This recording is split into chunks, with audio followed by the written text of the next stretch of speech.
Hey everyone, कैसे हैं आप सब लोग। स्वागत है आपका मेरे इस चैनल पर जहां पे हम सिर्फ और सिर्फ बात करते हैं कि कैसे हम मसल बिल्ड करके अपना वज़न बढ़ा सकते हैं। आज के इस वीडियो में मैं जवाब दूंगी आपके मोस्ट कॉमनली आस्क्ड क्वेश्चंस में जो आप मेरे YouTube वीडियोस के नीचे कमेंट सेक्शन में छोड़ते हैं मेरे लिए। सो मेक श्योर आप वीडियो को एंड तक देखें ताकि आप अपने सारे डाउट्स क्लियर कर सकें और जो भी आज सीखने को मिलेगा उसे अपने रूटीन में इम्प्लीमेंट कर सकें।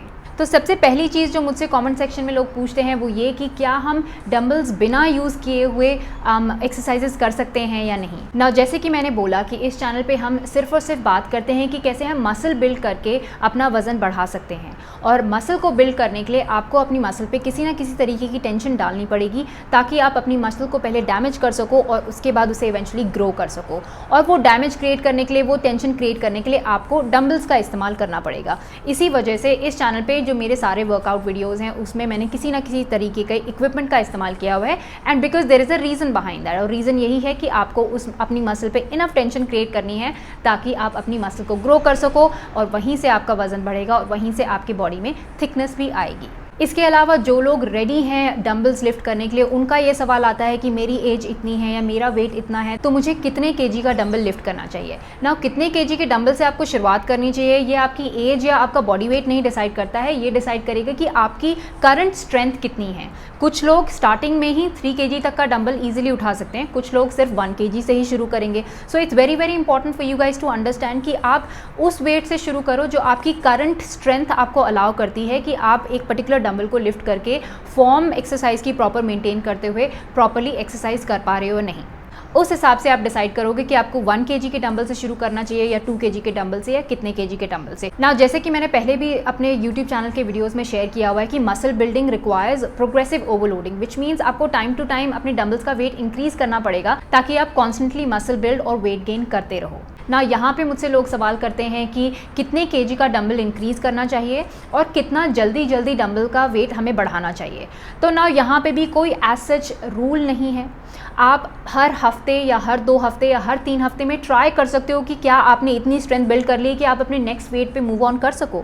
नाउ व्हेन आई से नेक्स्ट वेट, अगर लेट्स से आप 2 केजी के डंबल से शुरुआत कर रहे हो, नेक्स्ट वीक में यू कैन ट्राई कि आप 3 केजी के डंबल से वो एक्सरसाइज कर सकते हो कि नहीं कर सकते हो, और वहाँ पे खुद देखो कि आप में उतनी स्ट्रेंथ है। अगर आप सही तरीके से, सही फॉर्म और सही टेक्निक के साथ वजन बढ़ा के डंबल का वो एक्सरसाइज प्रॉपर्ली कर पा रहे हो या नहीं कर पा रहे हो। अगर कर पा रहे हो then that's it, you can increase the weight of your dumbbells in second week. अगर नहीं कर पा रहे हो तो एक और हफ्ता अपने करंट डंबल के साथ ट्रेन करो और उसके अगले हफ्ते ट्राई करो कि आप अपने डंबल का वेट बढ़ा सकते हो या नहीं। सो बेसिकली 1 से 2 से 3 से 4 हफ्ते, जितना भी टाइम आपकी बॉडी को लगता है to increase a decent amount of strength ताकि आप अप टू 1 केजी का डंबल वेट इंक्रीज कर सको। So basically the simple logic is आपकी करंट स्ट्रेंथ के हिसाब से आप वेट लिफ्ट करना शुरू करो। फोकस रखो शुरुआत में कि आप एक्सरसाइजेस को लर्न करो, टेक्निक्स को समझो और धीरे धीरे 2 से 3 हफ्तों में अपने डंबल्स का वेट जो है वो बढ़ाना शुरू करो, क्योंकि वैसे ही धीरे धीरे मसल बिल्ड होगी। अगर आपने 2 केजी के डंबल से शुरुआत की है और अगर आप वो डंबल का वेट बढ़ाओगे नहीं तो फिर आपकी मसल नहीं ग्रो होगी और आपका वजन भी नहीं बढ़ेगा। सो मेक श्योर आप ये मिस्टेक नहीं कर रहे हैं। आप लोगों को हेल्प करने के लिए मैंने डिस्क्रिप्शन बॉक्स में कुछ एक डंबल्स के लिंक्स भी छोड़े हैं, तो आप वहाँ जाके उन्हें चेकआउट कर सकते हैं और ऑर्डर भी प्लेस कर सकते हैं। अगला सवाल मेरे पास ये आता है कि मसल बहुत पेन कर रही है, बॉडी पेन कर रही है, तो क्या हम वर्कआउट करना बंद कर दें। तो इसका जवाब ये है, पहली चीज़ कि जो मसल में पेन होता है दैट्स बेसिकली मसल सोरनेस, जो कि कम्प्लीटली नॉर्मल है। जब आप फर्स्ट टाइम अपनी मसल पे टेंशन डालते हो, प्रेशर डालते हो, तो ऑफकोर्स आपकी जो मसल है वो टेयर होती है, उसमें थोड़ा सा डैमेज क्रिएट होता है जिसकी वजह से वो सोरनेस प्रोड्यूस होती है, जिसकी वजह से पेन होता है।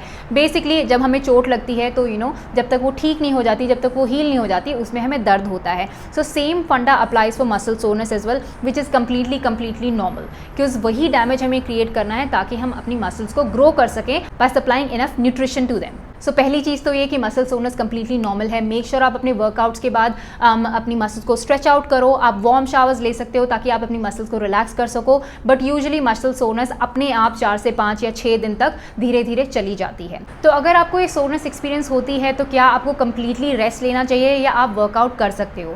नाउ मोस्टली इट्स रिकमेंडेड कि आप वर्कआउट कर सकते हो। ऑफकोर्स जो मसल सोर है आप उसको कम से कम 2 दिन का रेस्ट दे सकते हो, लेकिन उस रेस्ट पीरियड के दौरान आप डेफिनेटली दूसरी मसल्स को ट्रेन कर सकते हो। अगर आपको बहुत ज़्यादा मसल सोरनेस एक्सपीरियंस हो रही है तो आप 1 से 2 दिन का एक्स्ट्रा रेस्ट डे बीच में ले सकते हो, but stay away from taking a whole week of rest.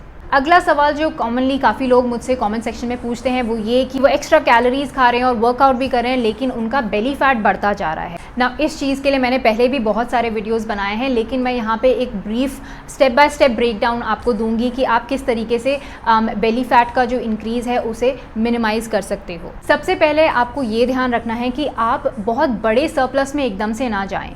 Basically 200 से 300 कैलोरीज तक का surplus is a decent surplus. उससे ज़्यादा अगर आप टू मच बढ़ाओ तो too many calories too quick in your journey may cause too much of fat accumulation, जिसकी वजह से आपको belly fat या बॉडी में fat accumulation नोटिस होने लग जाता है।